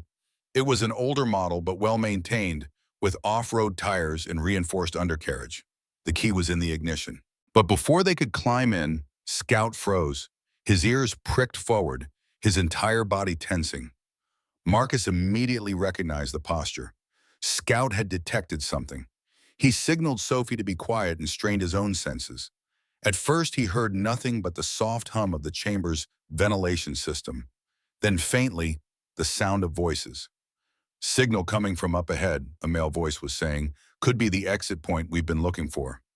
"Proceed with caution," came the cool, precise tones of Dr. Vance. "He's proven resourceful." Marcus's blood ran cold. They had been outflanked. Somehow Vance had anticipated the escape tunnel and sent a team to intercept them at the exit. "How?" he whispered. "How did they know?" He looked at Scout, whose expression seemed to darken with understanding. The dog moved to a computer terminal on the wall and activated it with his paw. A schematic appeared, showing the facility and surrounding terrain. A small red dot blinked at their location, and several more were converging from the north. "They're tracking us," Marcus realized. "But how?" His eyes fell on the regenerator case he carried. Could it be emitting a signal? No, Bennett would never have been so careless. Then he noticed Scout staring intently at Sophie, or more specifically, at her backpack. "Sophie, let me see what you packed," he said quietly. She handed him the bag. Inside were the clothes he'd asked for, some food, her teddy bear, and something else. A small electronic device that looked like a simple music player. "I found it in the bedroom," Sophie explained. "I thought it might have nice songs for our trip." Marcus examined the device. It appeared innocent enough, but when he turned it over, he saw a small logo embossed on the back. Quantum Corp. "It's a plant," he said grimly. "They left it for us to find." Scout growled softly, confirming his suspicion. "Daddy, are the bad people coming?" Sophie asked, fear creeping into her voice. "Yes, sweet pea, but don't worry. We still have a few tricks up our sleeve." Marcus thought quickly. The exit was compromised, but maybe that could work to their advantage. He placed the tracking device back in Sophie's bag and set it on the seat of the ATV. "Here's what we're going to do, Quiet," he said, kneeling to look Sophie in the eye. "We're going to let them think we're escaping in this vehicle, but we're actually going back into the tunnel. There's a side passage Scout knows about that will take us to a different exit." He glanced at Scout, who cocked his head questioningly. Marcus hoped the dog would understand and play along. To his relief, Scout gave a single affirmative nod. Marcus started the ATV's engine, then carefully wedged a piece of metal from one of the supply shelves against the accelerator. The vehicle would drive straight out of the exit tunnel and hopefully draw Vance's team away from their actual escape route. "Ready?" he whispered. Sophie nodded bravely. Scout positioned himself protectively at her side. Marcus triggered the outer door, and the ATV shot forward, bursting out of the camouflaged entrance and into the forest beyond. Immediately, shouts of alarm rose from the trees, followed by the distinctive sound of automatic weapons being readied. "It's unmanned!" someone yelled. "Spread out and search the area." In the chaos, Marcus, Sophie, and Scout slipped back into the tunnel, moving quickly and quietly. Scout led them to what appeared to be a solid rock wall, but when the dog pressed his paw to a specific spot, a hidden door slid open, revealing a narrower, rougher tunnel heading in a different direction. "You really did know about another passage," Marcus whispered, impressed. Scout gave what could only be described as a canine shrug, then led them into the secret tunnel. This passage was clearly an emergency route, less finished than the main escape tunnel. The lighting was minimal, and in some places they had to squeeze through tight spaces. Sophie remained brave throughout, never complaining even when they had to crawl through a particularly narrow section. After about 20 minutes of difficult progress, they emerged into a small natural cave, its mouth concealed by thick vegetation. Beyond the cave entrance, Marcus could see dense forest and, in the distance, the outline of mountains different from those surrounding the sanctuary. "We made it," he breathed, relief washing over him. But their journey was far from over. They were miles from civilization, with limited supplies, and Vance's forces would soon realize they'd been tricked. The tracking device in the ATV would eventually stop moving, and the search would intensify. "What now, Daddy?" Sophie asked, peering out at the wilderness before them. "Now we keep moving," Marcus said. "We need to put as much distance between us and them as possible." Using the survival skills he'd learned in the military, Marcus oriented himself using the position of the rising sun. If his calculations were correct, there was a small town about 15 miles to the northeast. It would be a long, difficult hike, especially with Sophie, but it was their best option. They set out, Scout taking point, his senses alert for any sign of pursuit. The forest was dense, the terrain rugged, but they made steady progress. Marcus carried Sophie when the path grew too difficult, and they stopped occasionally for brief rests and sips of water from a canteen he'd grabbed before leaving the sanctuary. By midday, they had covered perhaps 5 miles, and fatigue was setting in. Sophie, despite her remarkable resilience, was beginning to flag. They stopped in a small clearing to rest, and Marcus distributed some of the food they'd brought, energy bars and dried fruit from Bennett's supplies. As they ate, Scout suddenly tensed, his ears swiveling towards something Marcus couldn't hear. The dog's posture wasn't aggressive, merely alert. "What is it, boy?" Marcus whispered. Scout rose silently and padded to the edge of the clearing, staring intently into the dense undergrowth. After a moment, he relaxed slightly and gave a soft whine. Not a warning, but a greeting. To Marcus's astonishment, another dog emerged from the bushes. It was also a German shepherd, though smaller than Scout, with a predominantly black coat and intelligent eyes that reminded him startlingly of Scout's. "Another one?" Sophie whispered, amazed. Scout and the newcomer touched noses in what seemed like a gesture of recognition. The black shepherd then turned and gave a soft bark toward the forest. In response, a figure stepped into the clearing, a man in his 60s, lean and weathered, with sharp eyes and a full beard streaked with gray. He wore practical outdoor clothing and carried a well-used hunting rifle, though it was pointed at the ground, not at them. "I see Echo found you," the man said, his voice a gravelly rumble. "Been wondering when someone would come out of Nathan's bolt hole." Marcus instinctively moved to shield Sophie, his hand drifting toward the concealed handgun at his back. The man noticed the movement and shook his head. "No need for that, son. If I meant you harm, you wouldn't have seen me coming." "Who are you?" Marcus demanded. "Name's Daniel Blackwood. I was Nathan Bennett's friend, maybe his only friend toward the end." The man's eyes drifted to Scout. "Besides this old fellow, of course." Scout approached Daniel, accepting a scratch behind the ears with evident familiarity. "Echo here is Scout's daughter," Daniel continued. "One of his experiments that worked out well. Not quite as special as her father, but smart enough in her own right. She detected your scent on the wind and recognized her old man's. Came to find me right away." Marcus relaxed slightly but remained wary. "How do I know you're telling the truth?" Daniel reached slowly into his pocket and withdrew a photo, handing it to Marcus. It showed a younger Daniel standing beside Dr. Bennett, both men smiling, with Scout and what must have been a puppy Echo at their feet. "Nathan knew someday someone might find his sanctuary," Daniel said. "He set up a monitoring system, silent alarms that would alert me if certain protocols were activated. When the labyrinth sequence triggered this morning, I knew someone had found it, and that someone else was after them." "Dr. Vance," Marcus said. Daniel's face darkened. "Eleanor, I should have known she'd never give up." He sighed heavily. "Come on, my cabin's about 2 miles from here. You'll be safe there while we figure out what to do next." Marcus hesitated, still not entirely convinced. "Why should we trust you?" "Because Scout does," Daniel replied simply, nodding toward the dog, who was now sitting calmly beside Echo. "And because Nathan did. He gave me this, told me to keep it for whoever might come after him." He pulled a small object from his jacket, a device identical to the regenerator Marcus carried. "There were 2, Daniel explained. Nathan kept one in the sanctuary as a failsafe, in case the first was discovered or destroyed." Marcus looked at Scout, who gave a small nod of confirmation. The dog's trust in Daniel was absolute, and after everything they'd been through, Marcus had learned to trust Scout's judgment. "All right," he decided. "Lead the way."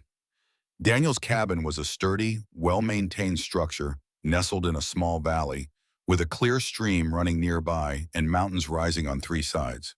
It was isolated but not primitive.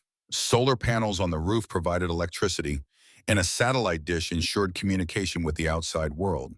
Inside, it was surprisingly spacious and comfortable. The main room combined a living area and kitchen, with a stone fireplace dominating one wall. Bookshelves lined another wall, filled with volumes on subjects ranging from wilderness, survival to quantum physics. "Make yourselves at home," Daniel said, setting his rifle in a rack by the door. "Bathroom's through there if you want to clean up. I'll fix us something to eat." While Sophie used the bathroom, Marcus took the opportunity to speak privately with Daniel. "How much do you know about what Bennett was working on with them?" He asked. "Everything," Daniel replied, setting a kettle on the stove. "I was his security consultant, former Special Forces, met him when he was still at the university, and helped him disappear when things got hot. Designed most of the sanctuary's defense systems myself." "Then you know how dangerous the regenerator is if it falls into the wrong hands." Daniel nodded grimly. "Nathan and I spent many nights arguing about what to do with it. He wanted to destroy all records of it, but he couldn't bring himself to do it. The potential to heal, to save lives, was too great. So he built in safeguards instead," Marcus said. "Ethical tests, biometric scanning, and Scout," Daniel finished, "his most important safeguard. A guardian who could judge character better than any machine." He glanced at the two dogs now lying contentedly by the fireplace. "The cellular regeneration therapy enhanced Scout's intelligence, but it also heightened his empathic abilities. He can sense deception, fear, aggression, all the things humans try to hide. When he brought you to the sanctuary, he wasn't just following orders. He was choosing you." The weight of that responsibility settled heavily on Marcus's shoulders. "I don't know if I'm the right choice." "The fact that you think that is precisely why you are," Daniel said. "Now tell me everything that happened at the sanctuary. We need to figure out our next move." Marcus recounted their experiences, finding the cabin, discovering Bennett's legacy, the confrontation with Vance's forces, and their narrow escape. Daniel listened attentively, occasionally asking clarifying questions. "You were right to take the regenerator and the data drive," he said when Marcus finished. "But activating Protocol Omega would have been a mistake. That technology is too valuable to lose forever." "I realize that," Marcus said. "That's why I set it on a remote trigger instead." Daniel raised an eyebrow, impressed. "Good thinking. What's your plan now?" "I don't know," Marcus admitted. "Find somewhere safe for Sophie, figure out what to do with Bennett's research. Vance won't stop coming after us." "No, she won't," Daniel agreed, "especially not now." "What do you mean?" Daniel's expression grew serious. Eleanor was brilliant, maybe even more brilliant than Nathan in some ways. But she was also ambitious, impatient. When Nathan first developed the regenerative therapy, she volunteered to be the first human test subject. He tried to talk her out of it, said the technology wasn't ready, that they needed more animal trials, but she insisted. "Bennett's video mentioned that," Marcus said. "He said the therapy was flawed." "Flawed is an understatement," Daniel said grimly. "The initial cellular stabilization was successful. It halted her aging, enhanced her cognitive functions, even cured a chronic heart condition she'd had since childhood. But Nathan discovered a critical flaw in the process. The artificial cellular matrices began to break down over time, causing cascading genetic errors. Without regular treatments to refresh the stabilization, the patient would experience, well, he called it entropic acceleration." "What does that mean in plain English?" "It means she's aging in reverse. Her cellular structure is degrading, reverting to a more primitive state. Nathan developed a treatment protocol that could slow the process, but he never found a permanent cure. That's what she's really after. The regenerator you're carrying is the only thing that can save her life." Marcus sat back, processing this revelation. "So she's not just desperate for power or profit." "Oh, she wants those too," Daniel said. "But her primary motivation is survival, and that makes her infinitely more dangerous." Sophie returned from the bathroom looking refreshed. She sat down next to Marcus, leaning against him tiredly. "You should rest, sweet pea," he said, stroking her hair. "It's been a long day." Daniel showed them to a small but comfortable bedroom with twin beds. Sophie was asleep almost as soon as her head hit the pillow, the events of the day finally catching up with her. Marcus covered her with a blanket, then returned to the main room where Daniel was studying the regenerator with a thoughtful expression. "One thing I don't understand," Marcus said, keeping his voice low to avoid waking Sophie. "If Bennett never found a permanent cure for Vance's condition, how did he perfect the technology for Scout? The dog is 22 years old but shows no signs of degradation." "Different application," Daniel explained.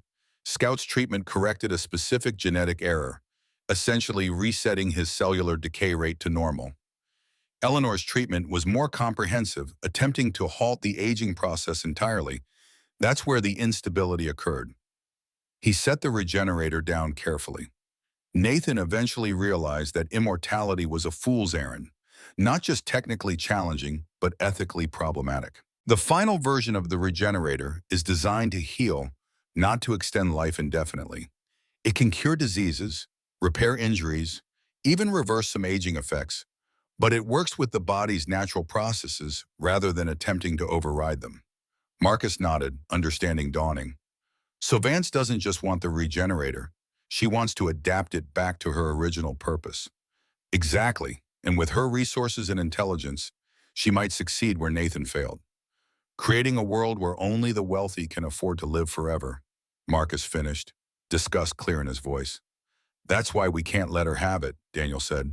But we can't destroy it either. The potential to help people is too great. So what do we do?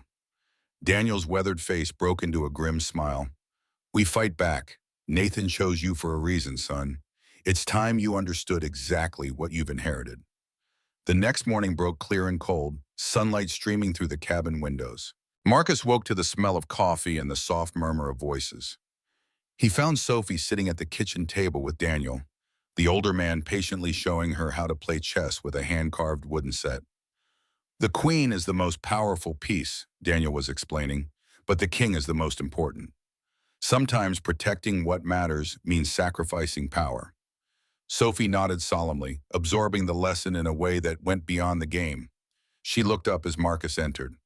Good morning, Daddy. Mr. Blackwood is teaching me chess. He says it's like what we're doing, strategy. Is that so?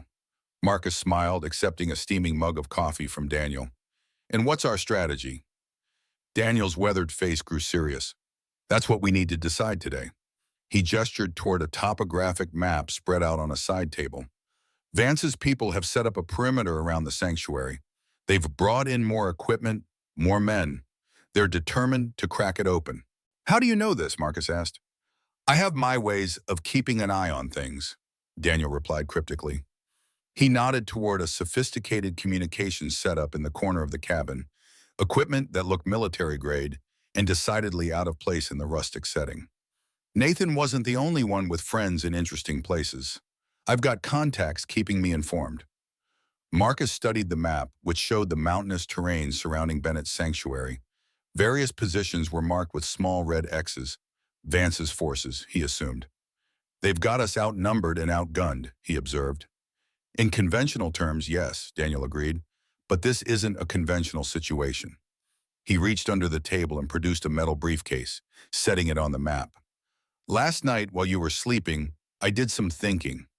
Nathan chose you for a reason, and it wasn't just because you're a good man or a skilled soldier. He opened the case to reveal a set of documents, a small tablet computer, and what looked like a sophisticated keycard. These are Nathan's contingency plans. He always knew someone might find the sanctuary, that his work might be threatened. So he prepared. Daniel activated the tablet, which displayed a series of encrypted files. He navigated to one labeled Firewall Protocol and opened it. This is what you've inherited, he said, turning the tablet so Marcus could see. The screen showed a complex network of connections, financial accounts, property deeds, corporate holdings, all linked to various shell companies and trusts. Nathan Bennett wasn't just a brilliant scientist, Daniel explained. He was also remarkably strategic. When he went into hiding, he didn't just disappear physically. He created a parallel infrastructure, financial, legal, even political. He called it his firewall. Marcus scanned the information, trying to grasp its scope. What am I looking at exactly? Insurance, Daniel said simply, against people like Eleanor Vance and corporations like Quantum Corp. Nathan accumulated leverage, evidence of corporate crimes, political corruption, environmental violations, all carefully documented and stored in secure locations around the world. He also amassed resources, money, properties, connections, all under deep cover identities that can't be traced back to him. He tapped a specific node on the network. This is a trust fund containing approximately $23 million. And this, he tapped another node, is a dossier containing enough evidence to bring down half the board of Quantum Corp on charges ranging from fraud to industrial espionage. Sophie had abandoned the chess game and was listening intently, her young face serious beyond her years. So we have weapons, Marcus said slowly. Better than weapons, Daniel corrected. We have leverage. And now it all belongs to you, as Bennett's chosen successor. Marcus sat heavily in a chair, the enormity of what he'd stumbled into finally hitting him full force. He wasn't just protecting a technological marvel, he was inheriting an entire shadow operation, a carefully constructed system designed to safeguard knowledge that could change the world. I'm not qualified for this, he said quietly. Daniel's laugh was short and genuine. None of us are qualified to reshape the world, son. That's precisely why Nathan chose you. You know your limitations. You understand the weight of responsibility. People who think they're qualified for power are usually the last ones who should have it. What about the Department of Energy contacts Bennett mentioned in his letter? The ones who were supposed to handle the dragon? Daniel's expression darkened. They were compromised years ago. Eleanor has allies in high places, people who share her vision of a world where the elite control access to life-extending technology. We can't trust any government agency not to have been infiltrated. So we're on our own, Marcus concluded. Not entirely. Daniel pulled out a phone and dialed a number. It's time you met the rest of the network. Over the next few hours, a series of encrypted video calls connected them with individuals across the globe. A cybersecurity expert in Tokyo, an environmental activist in Brazil, a medical researcher in Nairobi, a former intelligence operative in London. Each had been recruited by Bennett years ago, each forming part of a loose coalition dedicated to ensuring his technologies would benefit humanity rather than exploit it. Nathan called us the Guardians, explained Dr. Amara Okafor, the Kenyan researcher. We've been waiting for his successor to emerge. When Daniel contacted us last night, we began mobilizing. Mobilizing for what? Marcus asked. For the endgame, replied the intelligence operative, a sharp-featured woman introduced only as Meredith. Eleanor Vance has been gathering her own allies. This was never going to end with just the technology in Montana. It's a global chess match now. And Vance has made her next move, added Jin Park, the cybersecurity expert. His youthful face looked grim on the screen. She's called an emergency board meeting at Quantum Corp headquarters for tomorrow morning. Our sources indicate she's planning to announce a revolutionary breakthrough in energy technology. She cannot have cracked the sanctuary's defenses that quickly, Daniel objected. She doesn't need to, Marcus realized. She just needs to convince her board and shareholders that she has the technology. The stock price will soar, funding will pour in, and she'll have bought herself time to actually get her hands on the real thing. Precisely, Meredith confirmed. It's a bluff, but an effective one. And if she succeeds, her position becomes much stronger. Then we need to call her bluff, Marcus decided, a plan beginning to form in his mind. We need to confront her directly. The faces on the screens showed varying degrees of alarm and skepticism. That's incredibly risky, Dr. Okafor cautioned. Eleanor is desperate and dangerous, which makes her vulnerable, Marcus countered. Daniel told me about her condition, the cellular degradation. She's not just fighting for power, she's fighting for survival. That gives us an angle. What are you suggesting? Jin asked. Marcus laid out his plan. It was audacious, perhaps even foolhardy, but it had the element of surprise. They would leverage Bennett's resources to gain access to Quantum Corp's headquarters during the board meeting. Marcus would confront Vance directly, offering her a choice. Stand down and accept treatment for her condition in exchange for leaving Bennett's legacy alone, or face exposure of both her condition and Quantum Corp's crimes. It's a gamble, Daniel warned after the calls ended. If she refuses, you'll be walking into the lion's den with no guarantee of walking out. I know, Marcus acknowledged, but it's better than waiting for her to find us. In this way, we control the battlefield. Daniel studied him for a long moment, then nodded. Nathan chose well, he said quietly. You think like he did, always seeking the third option, the path others don't see. That evening, as final preparations were made, Sophie found Marcus sitting alone on the cabin's porch, watching the sunset paint the mountains in gold and crimson. She settled beside him, her small hand finding his. "Are you scared, Daddy?" she asked. Marcus considered lying, then decided against it. She deserved better. "Yes, sweet pea, I am." "That's okay," she said with childlike certainty.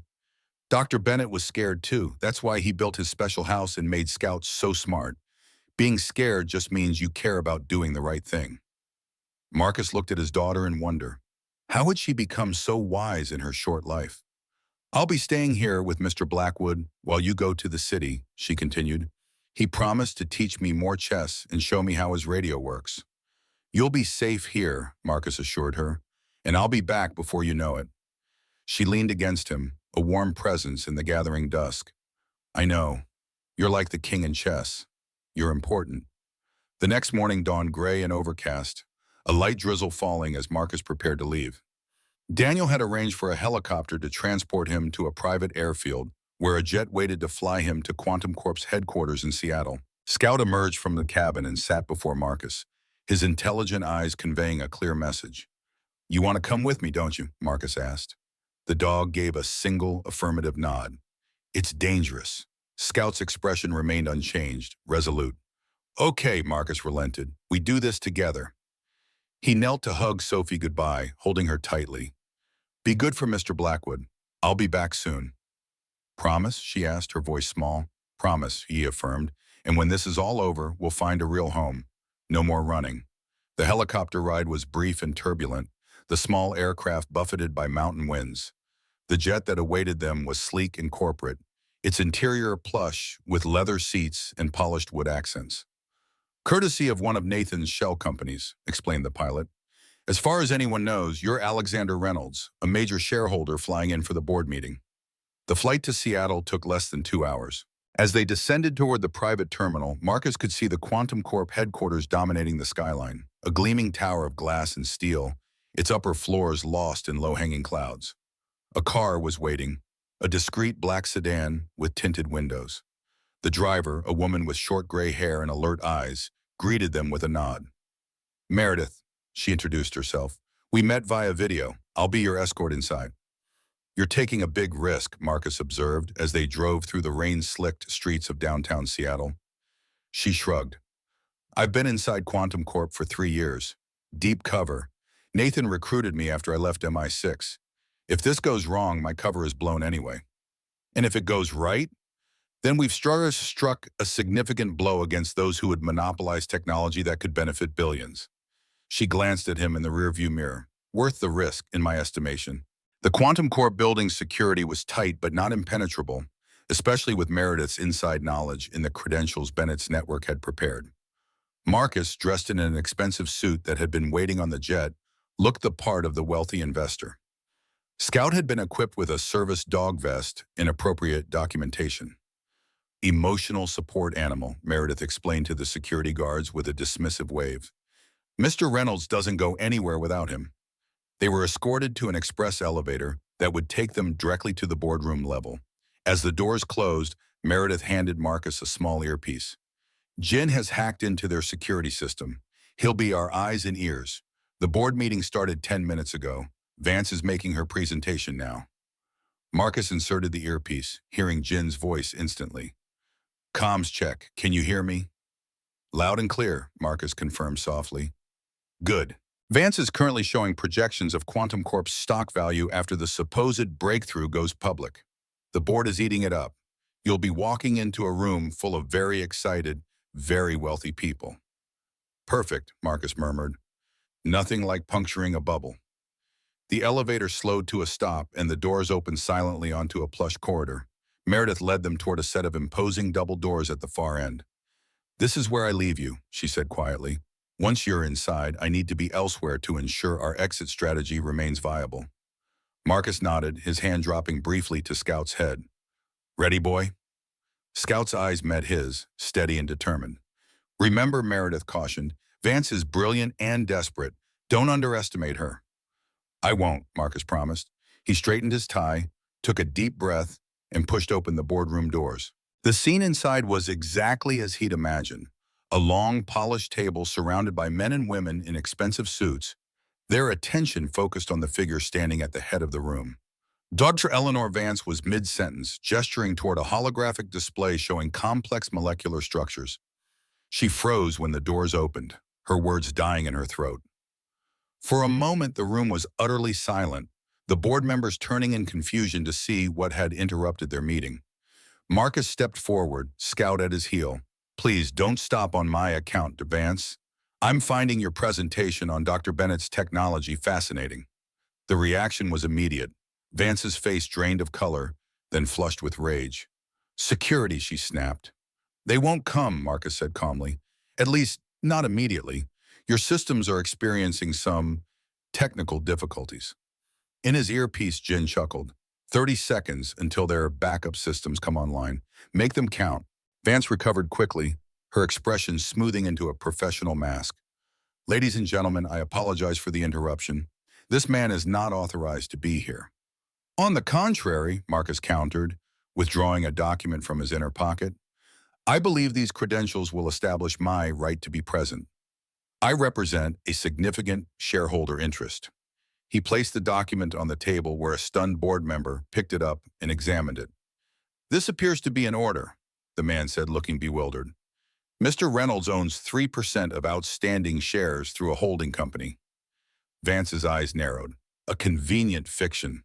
This man is an imposter, likely an industrial spy." "No, Dr. Vance," Marcus said, his voice hardening. "I'm Nathan Bennett's successor." A murmur ran through the room. Several board members exchanged glances, recognition flashing in their eyes at the mention of Bennett's name. "Nathan Bennett is dead," Vance declared flatly. "Perhaps," Marcus acknowledged, "but his legacy lives on, and I'm here to ensure it's used as he intended, for the benefit of humanity, not the profit of a few." Vance's laugh was brittle. "How noble, and how naive. Do you have any idea of the power you're interfering with?" "I do," Marcus said quietly. "Better than most. I've seen the sanctuary. I've read the journals. I know about the molecular batteries and the regenerative therapy." He paused, his eyes locking with hers. "I know about your condition, Eleanor." The use of her first name, spoken with such familiarity, visibly rattled her. For an instant, her composure slipped, revealing the desperation beneath. 10 seconds, Jin warned in Marcus's ear. "Ladies and gentlemen of the board," Marcus addressed the room, "you should know that Dr. Vance has been deceiving you. She doesn't have access to Bennett's technology. What she's showing you is speculation, not reality. And her interest in this breakthrough is not purely corporate, it's personal." Security alarms began to blare throughout the building. Their time was up. "We should continue this discussion privately, Dr. Vance," Marcus suggested, "before your board learns the full extent of your deception." Vance's face was a mask of barely controlled fury, but her calculating mind was clearly racing, weighing options and outcomes. "My office," she said finally. "The rest of you, please remain here. This is a security drill, nothing more. I'll deal with this intrusion." She led Marcus and Scout down a corridor to a private elevator, which whisked them to the top floor of the building. Her office was a massive space, one wall entirely glass, offering a panoramic view of Seattle and the bay beyond, obscured now by rain and low clouds. The moment the door closed behind them, Vance whirled on Marcus, her composure finally cracking. "Do you have any idea what you've done?" she hissed. "Years of work, billions in potential funding. For technology you don't possess," Marcus interrupted. "For research you can't complete without Bennett's notes and prototypes. Which you now control," she concluded, her gaze calculating. "What do you want? Money? Power? Name your price." Marcus shook his head. "I'm not here to negotiate a sale. I'm here to offer you a choice." Vance laughed, a harsh, bitter sound. "How generous. And what are my options in this magnanimous offer?" "Option 1. You call off your forces at the sanctuary, cease all pursuit of Bennett's technology, and in return I provide you with treatment for your condition." Her eyes widened fractionally. "You have the regenerator." "I do," Marcus confirmed. "The version that heals rather than extends life indefinitely. It can stabilize your cellular degradation, reverse the damage already done. You'll age normally from that point forward. No immortality, but no accelerated deterioration either. And option two? She asked, her voice dangerously soft. I release everything. Evidence of your condition, proof of Quantum Corp's criminal activities, Bennett's research showing the dangers of unrestricted cellular manipulation. Your career ends, your company collapses, and you face both public humiliation and criminal charges while your body continues to deteriorate. Vance moved to her desk, her movements unnaturally fluid, too perfect, almost predatory. Up close, Marcus could see what Daniel had described, the subtle wrongness in her features, the waxy quality of her skin, the asymmetry that was becoming more pronounced. You think you understand the stakes, she said, but you don't. This isn't about me, it's about the future of human evolution. The technology Bennett developed could free us from the tyranny of natural selection, from the random cruelty of genetic fate. For those who can afford it, Marcus pointed out, creating a two-tiered humanity, the immortal rich and the disposable poor. Initially, perhaps, she conceded, but all technologies follow the same pattern. They begin exclusive and become ubiquitous. Automobiles, telephones, computers, all started as luxuries for the wealthy and are now commonplace. That's not how Bennett saw it, Marcus countered. He believed this power was too fundamental, too easily corrupted. He didn't want to control evolution. He wanted to heal the sick, help the suffering, without disrupting the essential balance of human life. Vance's laugh was hollow. Nathan was always a romantic. He never understood that progress demands disruption. Balance is stagnation. She moved toward a cabinet, ostensibly casual, but Scout tensed, sensing the deception. Before she could reach whatever weapon she had hidden there, the dog was between her and the cabinet, a low growl emanating from his throat. Vance froze, then slowly raised her hands. Impressive. Bennett certainly created a remarkable guardian. He created many remarkable things, Marcus agreed, but his greatest achievement was understanding when to stop, when to recognize that some powers aren't meant to be unleashed without restraint. And who are you to make that judgment? Vance demanded. A washed-up veteran with no scientific background, no understanding of the research's implications? I'm exactly who Bennett chose, Marcus said simply. Not for my knowledge, but for my character. He could have selected a brilliant scientist, a wealthy philanthropist, a powerful politician. Instead, he chose someone who understood loss, who valued life not for its length, but for its meaning. Something shifted in Vance's expression, not softening exactly, but a recognition of the immovable obstacle before her. You really believe you're doing the right thing? I do. And if you're wrong, if denying humanity this evolutionary leap condemns billions to suffering that could have been prevented? That's why I'm not destroying the research, Marcus explained. I'm protecting it, ensuring it's used ethically, distributed fairly. Bennett's network, the Guardians, they're scientists, doctors, ethicists from around the world. Together we'll find the path forward.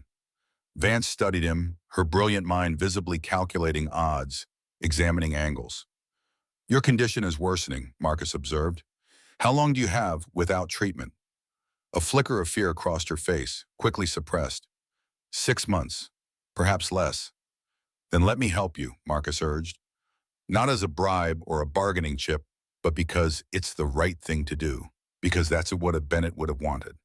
And in return, I simply surrender, walk away from everything I've built? No, join us. Your brilliance, your vision, they're valuable.